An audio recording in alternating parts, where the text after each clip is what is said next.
வீதி உலா வரார்.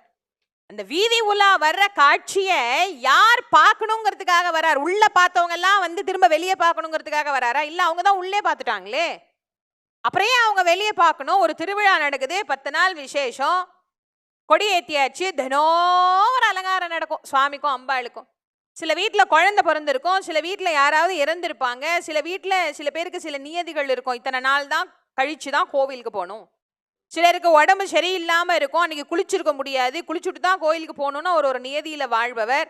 அவங்களுக்குலாம் மனசு ரொம்ப கஷ்டமா இருக்கும். ஆஹா, இந்த திருவிழா நேரம்னு பார்த்து இப்படி ஆயிடுச்சே, சுவாமியை பார்க்க முடியலையே, இன்னைக்கு என்ன அலங்காரமோ, அம்பாள் என்ன அலங்காரமோ தெரியலையே, இந்த பெருமானை நம்மால தரிசனம் பண்ண முடியாம போயிடுச்சேன்னு அவங்க எல்லாம் வருத்தப்படுவாங்களாம்.